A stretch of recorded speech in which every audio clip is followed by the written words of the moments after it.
What assets can you put in a living trust? Choose very carefully. Creating a revocable trust helps people primarily avoid the probate process, including the often exorbitant fees it entails. Generally, the more valuable an item is, the more it will cost to probate it. Therefore, it makes sense to hold your most valuable assets in the trust, but choose very carefully. Keep in mind a living trust is not the only way to save money on probate. You may find it rather useful to use other probate avoidance devices for some assets, depending on your situation and the nature of the assets. Watch the video now.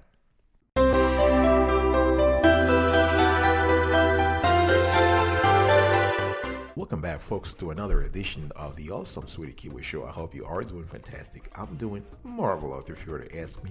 If you are doing as splendid as I am, go grab a cup of coffee or tea or vodka. Let's roll. Today I want to talk to you about what assets you can put in a living trust, and I want to talk to you about the decision process that goes behind the selection. Number one, cash. There is no way to transfer actual cash to a living trust. You can, however, transfer ownership of a cash account. This could be a savings account, money market account, or certificate of deposit, for example, to your living trust. You can then name a beneficiary to receive the contents of the account. So say you want to leave $10,000 to your cousin John. All you have to do is put the money in the bank account, transfer it to yourself as trustee, and name John in the trust document as the beneficiary. If you don't want to set up a separate account to leave a modest amount of cash to a beneficiary, think about buying a savings bond and designating a payable on death beneficiary, or leaving one larger account through your trust to several beneficiaries. That's for cash. The second, assets, real estate, land, houses, condominiums, you name it. If you are like most people, the most valuable thing you own is real estate. This could be your house, your condo, or land. I just said that. Many people create a living trust just to make sure a house does not go through probate. You can probably save your family substantial probate costs by transferring your real estate through a living trust. You can put your real estate into your living trust even if you owe money on it. In other words, even if you still owe a portion, if your mortgage is still active, if you haven't fully paid the house, you can still transfer the property into your living trust. The thing is, at the end of the day, if something were to happen to you and you were to depart, you were to pass away, the equity in the property, the equity in the house, minus the mortgage, the excess of that will have to be what is passed on to your heirs. For example, let's say you owe $200,000 on a property, but the actual value, the market value of the property is $250,000. If you were to pass away, $50,000, in other words, 250 minus 200 will be distributed to your heirs. You can put real estate you can put your real estate into your living trust even if you owe money on it, but you have to make sure that you do the right thing.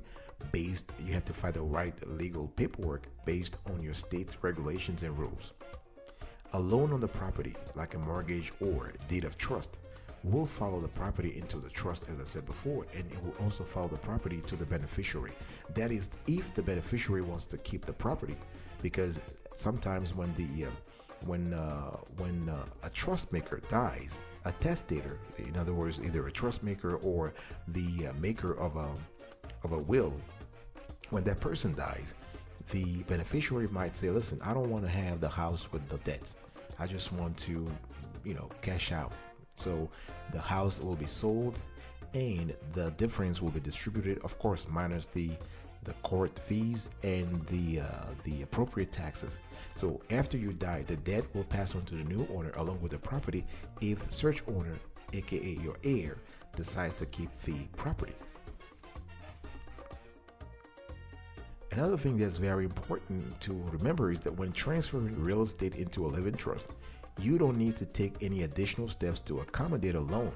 There is no requirement to notify the lender. You don't have to notify your mortgage bank or a lender that you're doing this transfer.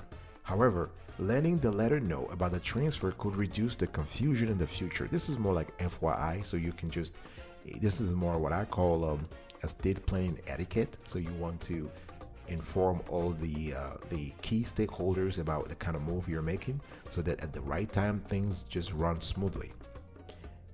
Don't overlook simpler alternatives though. If you already co-own real estate with someone else, you may not need a living trust right now. And in some states, you can prepare a transfer on debt, a TOD deed, now, but have the TOD take effect only at your death. Let me repeat that. In some states, and this is something you want to verify with your state, in some states you can prepare a transfer on death deed now, but have it take effect only at your death. Let's talk about vehicle, for example. Some kinds of property are cumbersome to keep in a living trust. It's not a legal problem, just a practical one. Think about it. Cars or other vehicles you use regularly are a good example. Having registration and insurance in the trustee's name could be confusing, and some lenders and insurance companies are confounded by cars that technically are owned by a living trust. So if you have a valuable antique auto or a mobile home that is permanently attached to land and considered real estate under your state's law, however, you may want to go ahead and transfer ownership to your living trust. You should be able to find an insurance company that will cooperate as long as you have a quote-unquote proper financial situation. Your credit score is reasonable. You have sound financial status. You are working, or things are cool. Things are good with you, financially speaking, and you don't represent an outlier as a risk to the insurance company. They should be able to accommodate. Check out special transfer procedures for vehicles. Depending on where you live, there may be several ways simpler than a living trust to avoid probate for vehicles. All right, right after this, we'll go anywhere. Welcome back, folks, to another section of the Awesome Sweetie Kiwi Show. We are also having a conversation about what assets you can put in a living trust, and it's very important that you choose carefully so that you are not making mistakes that will nullify the probate avoidance strategies that you have put in place while you're still alive. Let's now talk about bank accounts. It's not difficult to hold bank accounts in your living trust. You just need to change the paperwork held by the bank, savings and loan, or credit union. Consider, however, adding a payable on death, a POD, beneficiary to your account instead of using a living trust, so that at your death, what's left in those accounts will go directly to the beneficiary without probate. And this is very easy. And if you don't do that, the money will be transferred back to the states. Banks and insurance companies every year have to file paperwork with the state's authority to sort of transfer back whatever money is not claimed, unclaimed funds. They have to transfer those back to the authorities after the statute of limitation expires. So just make sure you have a POD, a payable on death beneficiary to your account instead of using a living trust. Retirement accounts. Individual retirement accounts and 401ks cannot be assigned to a trust. You as an individual must own your account. You can, however, name a trust as a beneficiary. So if you have a Roth IRA, a 401k, a regular IRA, you can name a beneficiary. You can name a trust as a beneficiary, rather. What about small business interests? This is very interesting. The case with small business interest is a little convoluted. So tying up an ongoing small business during probate can be disastrous. Not only does your executor have to run the business for many months, but a court must supervise. So using a living trust to transfer business interest to beneficiaries quickly after your death is almost essential if you want them to take over the business and keep it running. Different kinds of business organizations present different issues when you want to transfer your interest to your living trust. We'll examine this small business interest through 4 lenses, depending upon the business. So we will analyze how things go when you want to transfer business interest from a sole proprietorship, a partnership, a closely held corporation, and a limited liability company. Let's first talk about sole proprietorship. If you or you and your spouse operate your business as a sole proprietorship with all business assets held in your own name, you can simply transfer your business property to your living trust as you would any other property. You should also transfer the business name itself. That transfers the customer goodwill associated with it. What about partnership? Partnership is a little more convoluted. So if you operate your business with partners, you should be able to easily transfer your partnership share to your living trust. Of course, there has to be a partnership agreement and a buyout agreement. If there is a partnership ownership certificate, another word for sometimes you have this partnership ownership certificate, sometimes also called partnership ownership articles. This must be changed to include the trust as owner of your shares. It is not common, but a partnership agreement may limit or forbid transfers to a living trust. If yours does, you and your partners may want to see a lawyer before you make any changes. How do things look when you talk about a closely held corporation, a profit corporation? So a closely held corporation is one that is not authorized to sell shares to the public. All its shares are owned by a few people or just one who are actively involved in running the business or are relatives of people who are. Normally, you can use a living trust to transfer shares in a closely held corporation by listing the stock in the trust document and then having the stock certificates reissued in your name as trustee. So before you do that though, you have to make sure that you check the corporation's bylaws and any shareholders agreements in case there are restrictions on your freedom to transfer your shares to a living trust. Also, and that's another critical element here, make sure that if you hold the shares in trust, you still have voting rights in your capacity as trustee of the living trust. Usually this is not a problem, although we've seen in the last few years that some states have had a few issues with that. So you want to double check with your states. If it is, in other words, if you cannot have voting rights in the living trust, if you cannot hold living rights, what am I talking about? If you cannot hold voting rights with the living trust as a partner into the company, you and the other shareholders should be able to amend the corporation's bylaw to allow such a process. One fairly common rule is that surviving shareholders or the corporation itself have the right to buy the shares of a deceased shareholder. In that case, you can use a living trust to transfer the shares, but the people who inherit them may have to sell them to the other shareholders. Let's talk about how things go for an LLC. So if your small business is an LLC, a limited liability company, you'll need the consent of a majority or all of the other owners before you can transfer your interest to your living trust. You want to check your operating agreement to know more about that. So getting the other owners to agree should not be a problem. They'll just want to know that you, as trustee of your own trust, will have authority to vote on LLC decisions.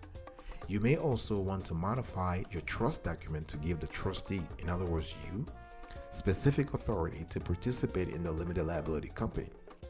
Another way to address this concern will be to transfer your economic interest in the LLC, but not your right to vote. So the transfer itself is not hard. You can prepare your own form and call it an assignment of interest. Remember that, assignment of interest. I'll be right back right after this. No good.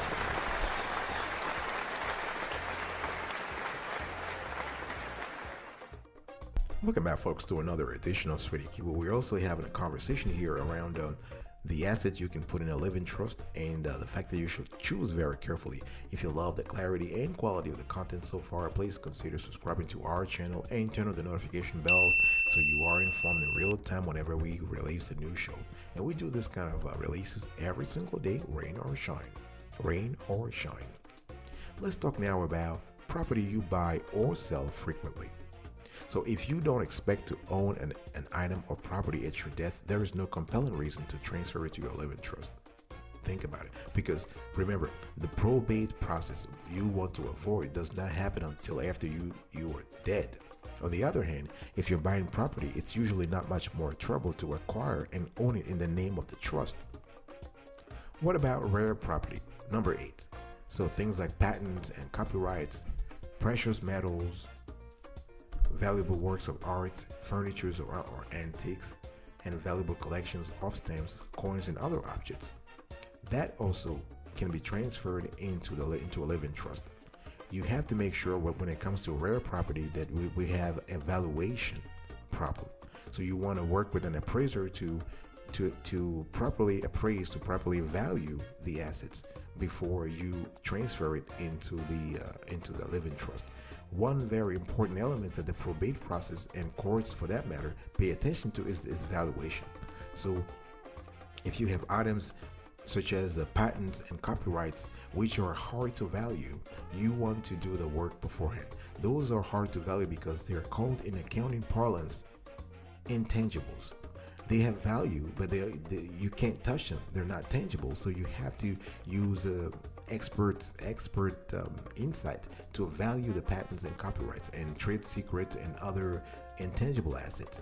When it comes to precious metals, the conversation is a lot easier because they can still be valued. There is a liquid market for those precious metals. The same goes for valuable works of art, furniture, or antique. Now, anything that is old, anything that is vintage, anything that does not have a liquid, that has an illiquid market, you want to use the same process. So if the asset is not liquid, does not have a readily available liquid market, you want to use the services of an expert appraiser to get the price before you pass away. That way you can transfer everything in your living trust and be comfortable that the value you have assigned to the property is the market value, is a reasonable market value.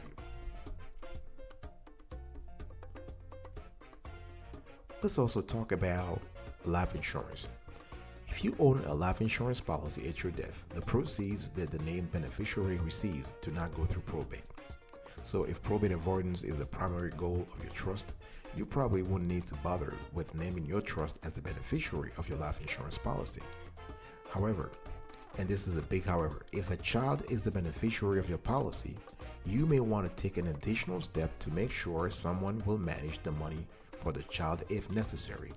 That's not really complicated though. You simply name your living trust as the beneficiary. Then in the trust document, you want to specify that the proceeds should be managed by an adult if the child is still young when you die.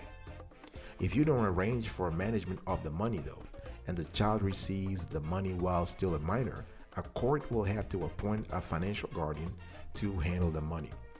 Although the proceeds from a life insurance policy will go directly to the named beneficiaries without probate, they are considered part of your estate for federal estate tax purposes. So if you're worried about estate taxes, and most people don't need to worry, you want to contact an attorney about ways to keep life insurance money out of your taxable estate. There is a way to do it. There are actually 2 or 3 ways to do that, and we've covered that in other shows. So this is something you want to really think about. Besides life insurance, another assets that you need to think about, you need to ponder whether or not you should put in the living trust is securities, stocks, bonds, mutual funds. So it's very easy for you to register those securities as trustee of your living trust. All brokers and mutual fund companies will help you. It's even easier if you set up accounts to consolidate all your investments at a big investment company such as Fidelity, Vanguard, Franklin Templeton, or Charles Schwab. You can put your whole account into the living trust and then automatically buy and sell securities in the name of the trustee. Once the account is in the trustee's name, all securities in the account are then held in trust. That means you can use your living trust to leave all the contents of the account to a specific beneficiary. And that's wonderful. That's very straightforward, and it really depends on your last wishes or your preferences or your aspirations. If, for example, you want to leave stock to different beneficiaries, you can either establish more than one brokerage account or leave the content of a single account to more than one beneficiary to own together. Consider TOD registration instead, transfer or on death. Almost all states now allow ownership of securities to be registered in transfer on death form. In those states, you can consequently designate someone to receive your securities, including mutual funds and brokerage accounts, after your death. And the great thing here is that this will fit into a probate avoidance strategy because no probate will be necessary. So folks, what is the bottom line here? The bottom line is very simple. You can add property to your living trust at any time. And because you will also be the trustee, you can always sell or give away property in the trust, or take it out of the living trust and put it back in your name as an individual. Also, for property that goes through regular probate, attorney and appraisal fees generally correspond roughly to the value of the probated property, so the cost will be relatively low. Here is the end of today's conversation. I really appreciated having you around. And here is a recap.